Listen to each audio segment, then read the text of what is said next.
মুভিটি পার্ল নামের একটি মেয়েকে নিয়ে। এটা এমন একটা মেয়েকে নিয়ে গল্প যে একজন বিখ্যাত ড্যান্সার হওয়ার স্বপ্ন পূরণ করতে একে একে তার পরিবার এবং ভালোবাসার মানুষগুলোকে হত্যা করে। তো চলুন শুরু করা যাক আমার দেখা অন্যতম সেরা একটা সিরিয়াল কিলার মুভি পার্ল। মুভির শুরুতে একটি ঘরের ভেতরে পার্ল আয়নার সামনে দাঁড়িয়ে নিজের ফিতাগুলোকে ঠিক করছে। হঠাৎ ঘরের আলো নিভে যায়। পার্ল তখন কল্পনা করে সে যেন এক বিশাল মঞ্চে দাঁড়িয়ে আছে, চারদিকে অন্ধকার, শুধু তার মাথার উপর স্পটলাইট পড়েছে। কিন্তু মুহূর্তেই সেই কল্পনা ভেঙে যায়। তার মা রুথ তাকে জার্মান ভাষায় ডাক দেন। পার্ল তার মায়ের অনুমতি ছাড়াই আলমারি থেকে একটি সুন্দর পোশাক পরিধান করেছে। রুথ তাই তাকে কঠোর কণ্ঠে আদেশ দেন পোশাকটি খুলে ফেলতে এবং খামারের কাজে মন দিতে। এরপরে পার্ল অনিচ্ছা সত্ত্বেও গোয়াল ঘরে যায়, পশুদের খাবার ছুড়ে দেয়। সে তার গরু চার্লিকে বলে, এই খামারের জীবন হয়তো তোমার জন্য, কিন্তু আমার জন্য নয়। আমার বিশ্বাস আমি অন্যদের মতো নয়, আমি বিশেষ একজন। আমি একদিন একজন বড় তারকা হব। তখন আমার মা বুঝতে পারবে সে কত ভুল করেছিল আমার সাথে। পার্ল একটি কাঁটাওয়ালা লাঠি হাতে নিয়ে দর্শকদের উদ্দেশ্যে অভিনয় শুরু করে। সে ঘরের গাদার উপর উঠে চিৎকার করে, আমি একজন স্টার। এরপর একটি হাঁস গোয়াল ঘরে ঢুকে ডাকাডাকি শুরু করে। পার্ল ধীরে ধীরে হাঁসটির দিকে এগিয়ে যায়। তার চোখে তখন এক অদ্ভুত নিষ্ঠুরতা। হঠাৎ করে সে কাঁটাওয়ালা লাঠিটি হাঁসটির শরীর ভেদ করে ঢুকিয়ে দেয়। তারপর মৃত হাঁসটিকে নিয়ে খামারের পাশের জলভূমিতে যায়। সেখানে একটি কুমিরের জন্য সেটিকে খাবার হিসেবে ছুড়ে দেয়। পার্লের কল্পনা জগৎ ভাঙতে রুথ সবসময় প্রস্তুত। তার কাছে নাচ গান সবই অর্থহীন এক বিলাসিতা। বাস্তব জীবনে খামারের কাজই সবচেয়ে গুরুত্বপূর্ণ, কারণ এই বিশাল খামারের কাজ করার মতো তাদের আর কেউ ছিল না। এদিকে পত্রিকার শিরোনামে সতর্ক করা হচ্ছে দ্রুত ছড়িয়ে পড়া স্প্যানিশ ফ্লু এর কথা। একই সঙ্গে খবর এসেছে মিত্রবাহিনী ফ্রান্সে অগ্রসর হচ্ছে। এই সংবাদ শুনে পার্লের চোখে আশার ঝিলিক দেখা যায়। তার বিশ্বাস যুদ্ধ হয়তো শেষ হতে চলেছে, আর যুদ্ধ শেষ হলেই তার স্বামী হাওয়ার্ড বাড়ি ফিরে আসবে। কিন্তু তার মা রুথ এসব শুনতে মোটেও আগ্রহী নন। তিনি বিরক্ত হয়ে বলেন, আজ আর আমি কোনো মৃত জার্মানের খবর শুনতে চাই না, কারণ তিনিও একজন জার্মান অভিবাসী, আর যুদ্ধ তার জীবনকে গভীরভাবে প্রভাবিত করেছে। এরপরে দেখানো হয় পার্লের বাবাকে। স্প্যানিশ ফ্লুয়ে আক্রান্ত হয়ে তিনি এখন সম্পূর্ণ প্যারালাইজড, কথা বলতে পারেন না, সারাদিন হুইল চেয়ারে বসে থাকেন। রাতের খাবারের আগে পার্লের মা সবাইকে নিয়ে প্রার্থনা শুরু করে। খাওয়ার পর পার্লকে বাবার দেখাশোনার দায়িত্ব দেওয়া হয়। সে ধীরে ধীরে চামচে করে তার বাবাকে স্যুপ খাওয়ায়। পরের দিন পার্ল নিজের ঘরে গিয়ে হাওয়ার্ডের পাঠানো পুরনো চিঠিগুলো পড়তে থাকে। হাওয়ার্ড লিখেছে, প্রতিদিন যুদ্ধক্ষেত্রে তার মৃত্যুর মুখোমুখি হতে হচ্ছে। চারপাশে শুধু রক্ত, ধ্বংস আর লাশ। কিন্তু এই ভয়াবহ যুদ্ধ তাকে একটা বিষয় খুব স্পষ্টভাবে বুঝিয়ে দিয়েছে, সেটা হলো সে শুধু বাড়ি ফিরতে চায়। সে পার্লের সঙ্গে নতুন জীবন শুরু করতে চায়, আর মৃত্যুর আগ পর্যন্ত তার সঙ্গেই থাকতে চায়। এরপর পার্ল বাবাকে পরিষ্কার করতে ওয়াশরুমে নিয়ে যায়। সে গোসলের পানিতে পা ছিটিয়ে নাচতে শুরু করে। ঠিক তখনই তার মা রুথ ঘরে ঢোকেন। তিনি বিরক্ত হয়ে বলেন, পার্ল অযথা গোসলের পানি নষ্ট করছো। টেবিলের উপর টাকা রেখে তিনি বলেন, ওষুধ কিনবে, মুখ ভালোভাবে ঢেকে রাখবে, আর কারো খুব কাছে যাবে না। পরের দিন পার্ল সাইকেল চালিয়ে শহরের দিকে রওনা দেয়। রাস্তার পাশে একজন মানুষ বিজ্ঞাপন ঝুলিয়ে হাঁটছে। তাতে লেখা, তুমি যে জীবনের যোগ্য, তার চেয়ে কম কিছুতে সন্তুষ্ট হয়েও না। ফার্মেসিতে পৌঁছে পার্ল বাবার জন্য তরল মরফিন কিনে। ঔষধ কেনার পর সে ছুটে যায় সিনেমা হলে। হলে বসতেই পাশের একজনের কাশি তার কানে আসে। পর্দায় তখন যুদ্ধের ভয়াবহ দৃশ্য দেখানো হচ্ছে। পার্ল চুপি চুপি মরফিনের বোতল থেকে একটু খেয়ে নেয়। এরপরে মঞ্চে সারিবদ্ধভাবে নাচতে আসে একদল সুন্দর নৃত্যশিল্পী। তাদের নাচ দেখে পার্ল যেন সম্পূর্ণ অন্য এক জগতে হারিয়ে যায়। অনুষ্ঠান শেষ হওয়ার পর সে এতটাই আনন্দিত হয় যে লাফাতে লাফাতে হল থেকে বেরিয়ে আসে। একটি গলির ভিতর দাঁড়িয়ে সে মুভির পোস্টার দেখতে শুরু করে। ঠিক তখনই তার সঙ্গে দেখা হয় সিনেমা হলের প্রজেকশনিস্টের সাথে। এরপর দুজনের মধ্যে বন্ধুত্বপূর্ণ আলাপ শুরু হয়। পার্ল জানায় তার সবচেয়ে বড় স্বপ্ন একদিন সিনেমার নৃত্যশিল্পী হবে। প্রজেকশনিস্ট তাকে বলে, তুমি দেখতে যথেষ্ট সুন্দরী, সিনেমায় কাজ করার মতো চেহারা তোমার আছে। এই প্রথম কেউ পার্লের স্বপ্নকে গুরুত্ব দিয়ে সমর্থন করল। সে পার্লকে বলে, রাতে চাইলে আবার বিনামূল্যে সিনেমা দেখতে চলে আসতে পারো। কিন্তু পার্ল তাকে জানায় তাকে এখন বাড়ি ফিরতে হবে। প্রজেকশনিস্ট ভিতরে গিয়ে কিছুক্ষণ পরে ফিরে আসে, তার হাতে ছোট্ট একটি উপহার। সে সিনেমার রিল থেকে একটিমাত্র ফ্রেম কেটে পার্লকে দেয়। পার্ল অবাক হয়ে জিজ্ঞেস করে, এটা কেউ বুঝতে পারবে না? সে হেসে উত্তর দেয়, একটা ফ্রেম কম থাকলে কেউ বুঝবে না। এরপর সে পার্লকে উৎসাহ দিয়ে বলে, নিজের পরিবারকে সাহায্য করছো, সেটা অবশ্যই গর্বের বিষয়, কিন্তু নিজের জীবনটাকে ভুলে যেও না। পার্ল যেন ঠিক এই কথাগুলো শুনতে চেয়েছিল। সিনেমার সেই রঙিন দৃশ্য আর প্রদর্শনিষ্টের কথাগুলো মাথায় রেখে পাল সাইকেলে করে বাড়ির পথে রওনা দেয়। কিন্তু হঠাৎ জোরে বাতাস এসে সিনেমার সেই মূল্যবান ফ্রেমটি তার পকেট থেকে উড়ে যায়। আতঙ্কিত হয়ে সে সাইকেল থামায়। এরপরে ভুট্টা ক্ষেতের ভিতরে ঢুকে সেটি খুঁজতে শুরু করে। কিছু দূর আগাতেই সে একটি কাকতাড়ুয়া দেখতে পায়। সে ধীরে ধীরে মই বেয়ে উপরে ওঠে। কাকতাড়ুয়ার সামনে মৃদু হেসে বলে, আমার সঙ্গে নাচবে? সে কাকতাড়ুয়াকে সত্যিকারের সঙ্গী হিসেবে কল্পনা করে এবং তাকে নিয়ে নাচতে শুরু করে। কাকতাড়ুয়ার টুপিটা সে মাথায় পড়ে। পাল কল্পনা জগতে ঢুকে পড়ে। একসময় সে কাকতাড়ুয়াকে জড়িয়ে ধরে নিচু হয়ে চুমু খায়। এরপর সে চোখ খুলতেই দেখে কাকতাড়ুয়ার মুখের জায়গায় দাঁড়িয়ে আছে সেই প্রজেকশনিস্ট। এরপর সে চিৎকার করে বলে, আমি বিবাহিত এবং হাওয়ার্ডের স্ত্রী। কিন্তু সে নিজের অনুভূতিকে দমিয়ে রাখতে পারে না। সে আবারও কল্পনা জগতে হারিয়ে যায়। কাকতাড়ুয়াকে নিজের প্রেমিক হিসেবে কল্পনা করে। তার সাথে সে যৌন কল্পনায় মগ্ন হয়ে পড়ে। পরের দৃশ্যে দেখা যায় পাল বাড়িতে ফিরে আসে। তার মা রুথ তাকে রাগান্বিত কণ্ঠে জিজ্ঞেস করে, এত দেরি হলো কেন? তারপর পালকে গোসল করে বাবার দেখাশোনা করতে পাঠানো হয়। পাল বাবাকে পরিষ্কার করতে করতে সিনেমার গল্প বলতে শুরু করে। সে উত্তেজিত কণ্ঠে বলে, সিনেমার নর্তকীরা কি দারুণ জীবন কাটায়, কিন্তু সেই জায়গায় পৌঁছতে হলে নিখুঁত হতে হয়। প্রতিটি পদক্ষেপ, প্রতিটি হাসি, সব কিছু হতে হয় একদম পারফেক্ট। বাবা কোনো উত্তর দিতে পারে না। পাল কিছুক্ষণ তার দিকে চুপচাপ তাকিয়ে থাকে। তার মাথায় অদ্ভুত এক চিন্তা আসে। সে বাবার হাতটায় জোরে চিমটি কাটে। কোনো প্রতিক্রিয়া নেই। পাল ফিসফিস করে বলে, তুমি কি এখনো ভেতরে আছো? এরপর সে বাবার গলা চেপে ধরে। কয়েক সেকেন্ডের জন্য শ্বাসরোধ করে রাখে। কিন্তু তার বাবা শুধু অসহায় চোখে তাকিয়ে থাকেন। রাতে আবার পুরো পরিবার একসঙ্গে খেতে বসে। আজও টেবিলে সেই খাবার, স্যুপ আর ভুট্টা। খাওয়ার মাঝেই পার্লের মা রুথ একটা বিষয় নিয়ে প্রশ্ন তোলেন। শহরে যাওয়ার সময় যে টাকা দেয়া হয়েছিল তার মধ্য থেকে 8 সেন্ট কম রয়েছে। পাল স্বাভাবিক ভঙ্গিতে বলে, সে শুধু ক্যান্ডি কিনেছিল। এই কথা শুনে রুথ রেগে আগুন হয়ে যায়। তিনি পার্লের সামনে থেকে খাবারের বাটিটা সরিয়ে ফেলেন। কঠোর কণ্ঠে জিজ্ঞেস করেন, তুমি আজ রাতের খাবার হিসেবে সেই ক্যান্ডিই খাবে। এরপরে পাল রাগ করে উঠে যেতে চাইলে তার মা তাকে থামিয়ে দেন। তিনি বলেন, আমি তোমাকে ওঠার পারমিশন দেইনি। রুথ বলেন, তুমি নাচ গান আর তারকা হওয়ার স্বপ্ন নিয়ে ব্যস্ত। তুমি বাস্তব জীবনকে এড়িয়ে চলছো। তুমি সবসময় দিবা স্বপ্ন দেখো, আর এটা দুর্বল মানুষদের কাজ। তিনি স্পষ্ট ভাষায় আদেশ দেন, এখন থেকে নাচ গান নিয়ে আর কোনো বাড়াবাড়ি চলবে না। সেই রাতে পাল ঘুমানোর আগে ঈশ্বরের কাছে প্রার্থনা করেন, আমাকে পৃথিবীর সবচেয়ে বড় তারকা বানিয়ে দাও, আর আমাকে এই খামার থেকে মুক্তি দাও। পরদিন খামারে আসে মির্জি এবং তার মা। তারা পার্লদের জন্য সুন্দর একটা শূকর নিয়ে আসে। মির্জি আসলে পার্লের হাজব্যান্ড হাওয়ার্ডের ছোট বোন, অর্থাৎ তার ননদ। মির্জি সবসময় খুবই হাসি খুশি আর আন্তরিক। সে আশা করে সময়ের সাথে সাথে তার এবং পার্লের সম্পর্ক আরও মজবুত হবে। তবে হাওয়ার্ডকে নিয়ে সে খুবই চিন্তিত। এক পর্যায়ে সে পার্লকে একটি বড় সুসংবাদ দেয়।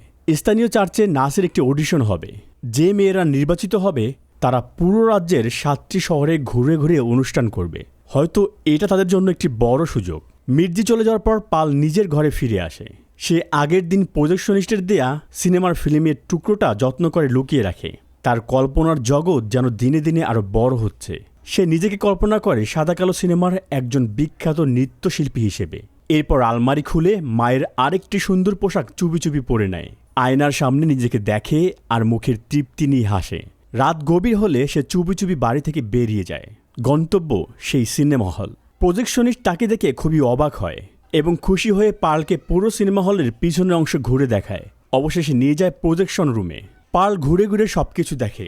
তার কাছে এই কাজ যেন স্বপ্নের মতো। সারাদিন বিনামূল্যে সিনেমা দেখা যায়। এরপর দুজনে বসে ড্রিঙ্কস করে। পার্ল জানায় সে নাচের অডিশনে অংশ নেবে। প্রজেকশনিস্ট তাকে উৎসাহ দেয়। এরপরে প্রজেকশনিস্ট তাকে বলে, চলো একটা সিনেমা দেখি। পার্ল ভাবে হয়তো আগের সিনেমাটি দেখানো হবে, কিন্তু প্রজেকশনিস্ট হেসে বলে, না, এবার ভিন্ন কিছু দেখব।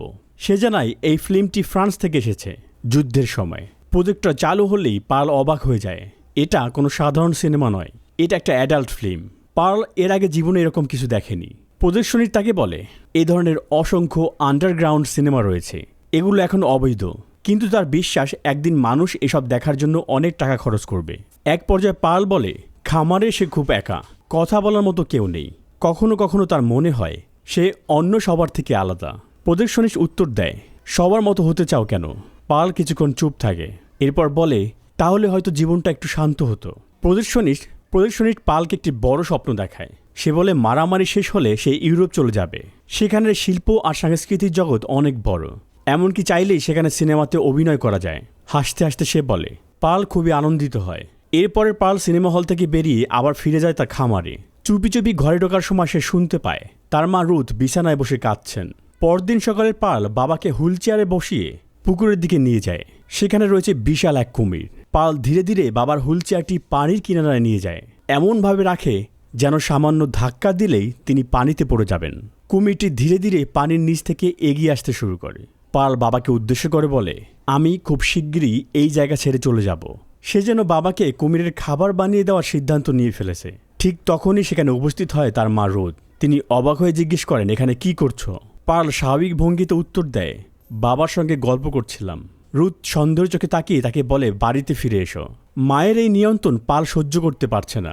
সে চিৎকার করে বলে, তুমি আমাকে এত ঘৃণা করো কেন? তার মা উত্তর দেয়, আমি শুধু তোমার ভালোটাই চাই। এরপরের পার্ল ক্ষোভ নিয়ে বলে, আমাকে সবসময় তোমার সাথে চলতে হবে? একদিনও কি আমার মতো করে বাঁচতে পারবো না? রুথ শান্ত গলায় বলে, একদিন তুমি বুঝবে, জীবন মানে নিজের সব ইচ্ছা পূরণ করা নয়। জীবন মানে নিজের যা আছে সেটা নিয়ে বাঁচতে শেখা। যদি তোমার স্বপ্ন পূরণ না হয় তাহলে তুমি কখনো সুখী হতে পারবে না। এই কথাগুলো পার্লের মনে গভীরভাবে ক্ষত তৈরি করে। পরের দৃশ্যে দেখা যায়, পুকুরের পাশে দাঁড়িয়ে থাকতে থাকতে পার্লের চোখে পড়ে কুমিরের একটি বাসা এবং সেখানে অনেকগুলো ডিম। সেখান থেকে একটি ডিম তুলে নিয়ে সে গোয়াল ঘরে লুকিয়ে রাখে। সে কৌতূহল নিয়ে ডিমটির দিকে তাকিয়ে থাকে। সে কল্পনা করে হাওয়ার্ড যুদ্ধ থেকে ফিরে এসেছে। পার্ল ডিমটিকে যেন হাওয়ার্ড হিসেবেই কল্পনা করছে। তারপর হঠাৎ 2 হাত দিয়ে চেপে ডিমটিকে সে ভেঙে ফেলে। পরের দিন পার্ল তার মাকে জানায় সে নাচের অডিশনে যাবে। তার মা দৃঢ়ভাবে বলে দেয়, না, কোথাও যাওয়া যাবে না। পার্ল জিজ্ঞেস করে, কেন? তার মা উল্টো প্রশ্ন করে, তুমি কেন যেতে চাও? সে উত্তর দেয়, কারণ আমি নাচতে চাই। তার মা তাকে বলে, তুমি একজন অকৃতজ্ঞ। সারা জীবন তোমাকে খাইয়েছি, তোমাকে আশ্রয় দিয়েছি, আজ তোমার মনে হচ্ছে আমরা তোমার যোগ্য নই?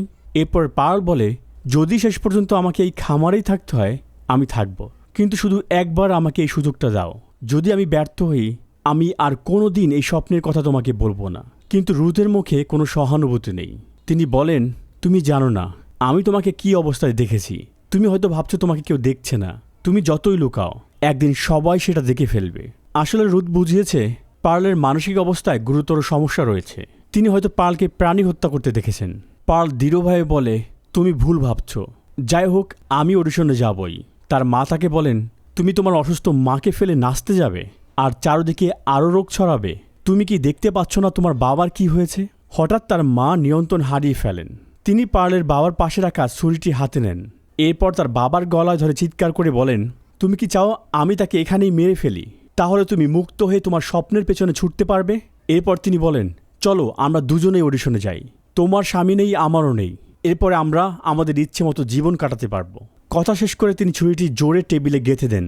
এরপরে বলেন, যদি যেতে চাও তাহলে যাও, কিন্তু যখন ব্যর্থ হয়ে ফিরে আসবে তখন তুমি বুঝতে পারবে ঠিক যেমনটা আমি অনুভব করছি। জীবন আমার কাছ থেকে প্রায় সব কিছুই কেড়ে নিয়েছে। তোমার আর কি চাই?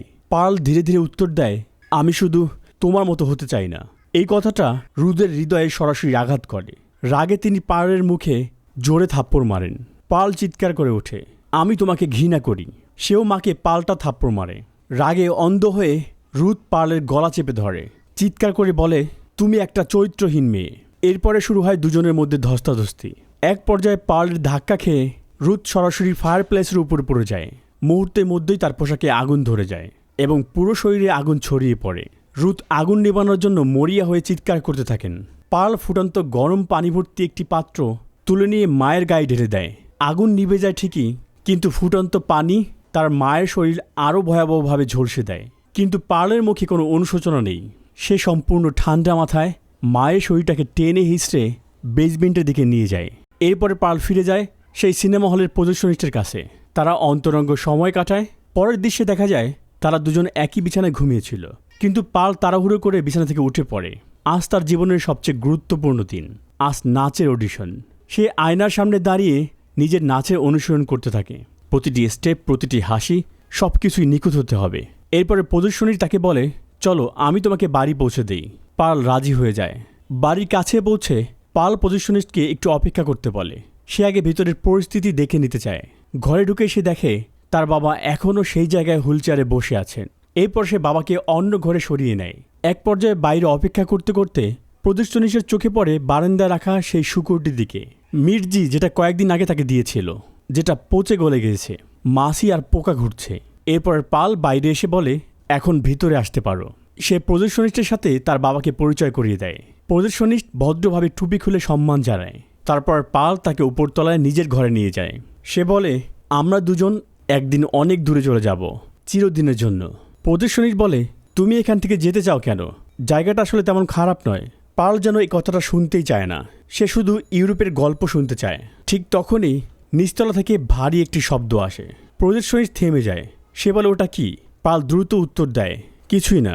প্রজেকশনিস্ট সন্দেহ করতে শুরু করে। সে নিচে নেমে যায়। নিচে এসে সে অবাক হয়। ডাইনিং রুমের মেঝের চারিদিকে ছড়িয়ে আছে ভুট্টা, অস্বাভাবিক বিশৃঙ্খলা। ঠিক তখনই পাল পিছন থেকে এসে বলে, এটা কুকুরের কাজ, ও অসুস্থ হয়ে পড়েছিল, তাই আমি এটাকে বেজমেন্টে নিয়ে মেরে ফেলেছি। প্রজেকশনিস্ট কপাল কুঁচকে তাকায়। এরপর পাল তাকে গোয়াল ঘরের দিকে নিয়ে যায়। সে গরু, ছাগল, হাঁস, মুরগির প্রাণীর সঙ্গে তার পরিচয় করিয়ে দেয়। সে বলে, এই প্রাণীদের প্রতিটির নাম সে সিনেমার তারকাদের নাম রেখেছে। বছরের পর বছর ধরে সে ওদের সামনেই নাচের অনুষ্ঠান করে এসেছে, কিন্তু এখন সময় এসেছে সামনে এগিয়ে যাওয়ার। প্রজেকশনিস্ট স্পষ্টভাবে অস্বস্তি বোধ করতে থাকে। হঠাৎ সে জিজ্ঞেস করছে, তোমার কুকুরটার নাম কি? প্রশ্ন শুনে পাল থমকে যায়। কয়েক সেকেন্ড আগে সে বলেছিল কুকুরটাকে মেরে ফেলেছে, কিন্তু এখন সে ভুল করে বলে ফেলে, আমাদের তো কোনো কুকুর ছিল না।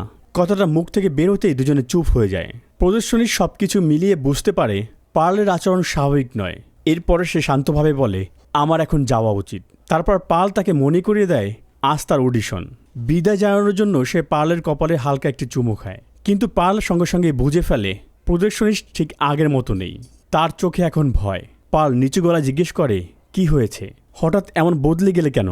সে উত্তর দেয়, কিছুই হয়নি। কিন্তু পাল শান্ত গলায় উত্তর দেয়, তুমি মিথ্যা বলছো। তার চোখে ধীরে ধীরে আবার সেই ভয়ঙ্কর দৃষ্টি ফিরে আসে। প্রজেকশনিস্ট শান্তভাবে দরজার দিকে হাঁটতে শুরু করে, কিন্তু পাল তাকে থামিয়ে জিজ্ঞেস করে, সত্যিটা বলো, তুমি কি সত্যি আমাকে ইউরোপে নিয়ে যেতে চাও না? প্রজেকশনিস্ট কিছুক্ষণ চুপ থেকে তারপর বলে, না। মুহূর্তে পালের মুখের হাসি মিলিয়ে যায়। প্রজেকশনিস্ট তাকে বলে, তুমি আমাকে ভয় পাইয়ে দিচ্ছ। তোমার মধ্যে কি সমস্যা আছে আমি জানি না, কিন্তু আমি এখন এখান থেকে চলে যেতে চাই। সে পালকে অডিশনের জন্য শুভকামনা জানিয়ে বেরিয়ে যায়। দ্রুত গাড়িতে উঠে বসে ইঞ্জিন চালু করে। গোয়াল ঘরের দিকে তাকিয়ে সে শেষবারের মতো পালকে দেখার চেষ্টা করে, কিন্তু পাল ইতিমধ্যেই তার পাশে পৌঁছে গিয়েছে। তার হাতে সেই পরিচিত পিস ফর্ক। সে চিৎকার করে ওঠে, কেউ আমাকে এখানে আটকে রাখতে পারবে না।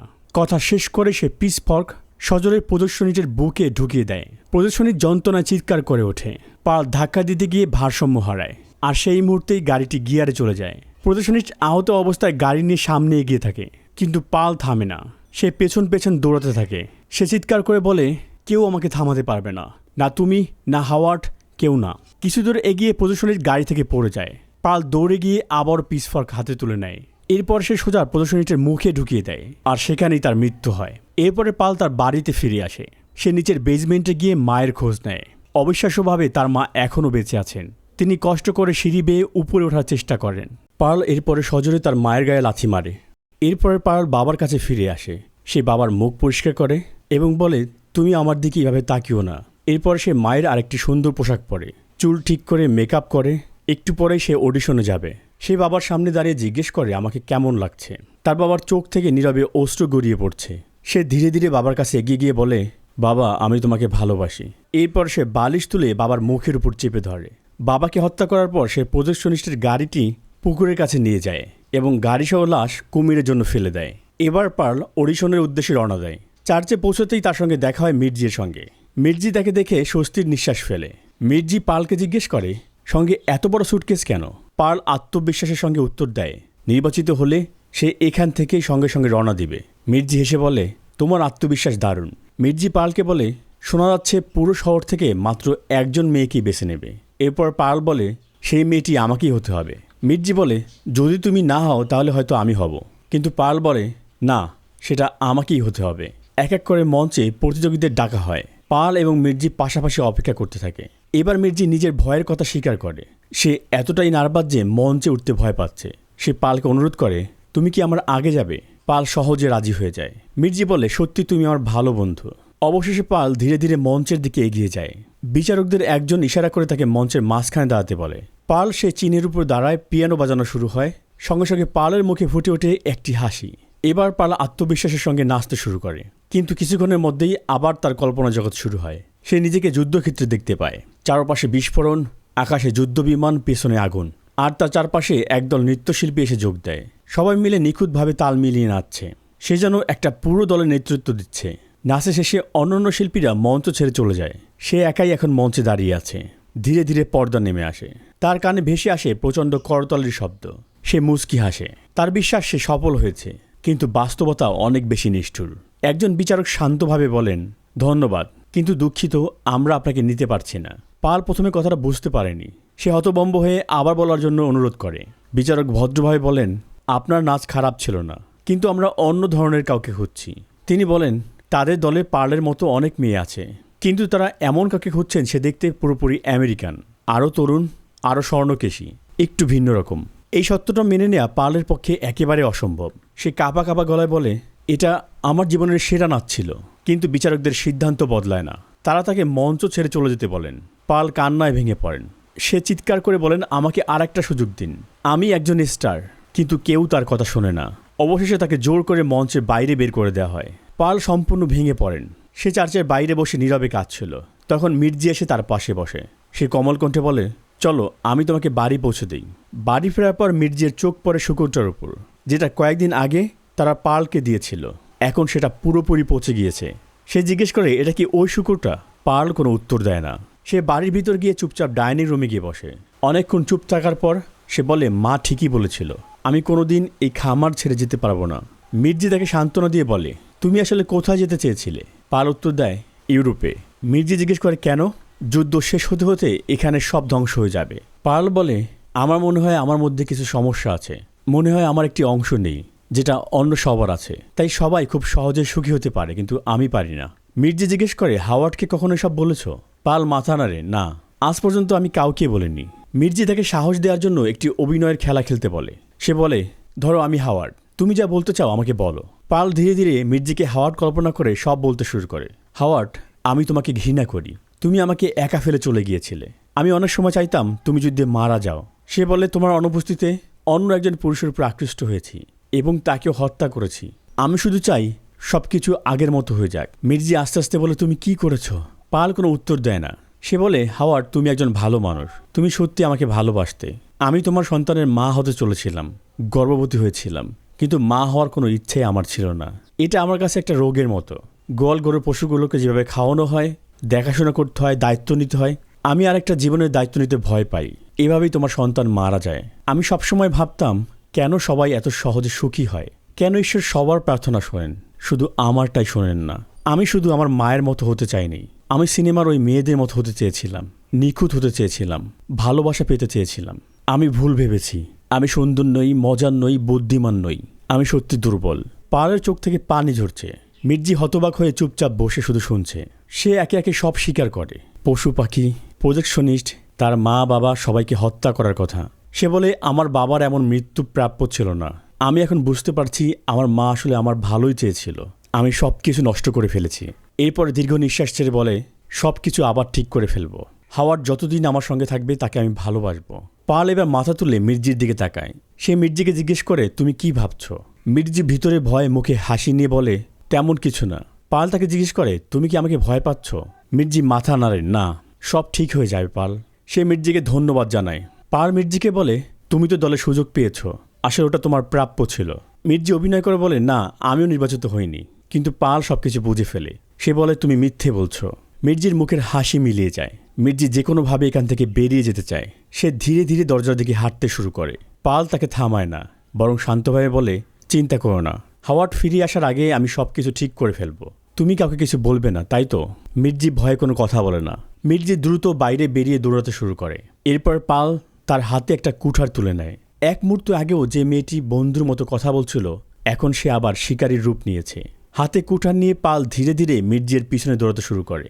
মির্জি প্রাণ ভয়ে দৌড়ায় এবং এক পর্যায়ে পড়ে যায়। পাল সরাসরি কুঠার দিয়ে তার পিঠে কোপ দেয়। এরপর একের পর এক সে কুঠারে আঘাত করতে থাকে। মির্জি চিৎকার করে বলে, আমাকে মেরো না, আমি কাউকে বলবো না। কিন্তু পাল তাকে হত্যা করে। এরপর সে বাড়ি ফিরে আসে। সবকিছু এমনভাবে গুছিয়ে রাখতে শুরু করে মনে হয় কিছুই হয়নি। খাবার পরিবেশন করে। মৃত বাবা মাকে পরিষ্কার করে সুন্দর পোশাক পরিয়ে টেবিলে বসিয়ে দেয়। বাবাকে হুইল চেয়ারে বসানো হয়। মায়ের পোড়া মুখ ঢেকে দেওয়ার জন্য মাথায় ওড়না পরিয়ে দেয়। দেখে যেন মনে হচ্ছে একটি সাধারণ পরিবার রাতের খাবারের জন্য বসে আছে। ঠিক তখনই বাইরে একটি গাড়ির শব্দ শোনা যায়। যুদ্ধ শেষ হয়েছে। হাওয়ার্ড অবশেষে বাড়ি ফিরে এসেছে। সে বাড়ির ভিতরে ঢুকতেই থমকে যায়। চারদিকে অদ্ভুত নীরবতা। তারপর চোখে পড়ে ডাইনিং টেবিলে বসে আছে তার বাবা মা, আর রান্নাঘরে দাঁড়িয়ে আছে পাল। পাল ধীরে ধীরে হাওয়ার্ডের দিকে যায়। তার মুখে বিশাল একটি হাসি, যেন কিছুই ঘটেনি। সে স্বাভাবিক ভঙ্গিতে স্বামীকে স্বাগত জানায়, কিন্তু তার চোখে অবিরাম অশ্রু গড়িয়ে পড়ছে। সে কাঁদছে। হাওয়ার্ড শুধু স্তব্ধ হয়ে দাঁড়িয়ে আছে। সে কিছুই বুঝতে পারছে না। আর মুভিটি এভাবেই এখানে শেষ করা হয়। বন্ধুরা, ভিডিওটি ভালো লাগলে অবশ্যই লাইক কমেন্ট করে জানাবেন। আর আপনি আমাদের চ্যানেলে নতুন হলে চ্যানেলটি সাবস্ক্রাইব করতে ভুলবেন না। ধন্যবাদ সবাইকে।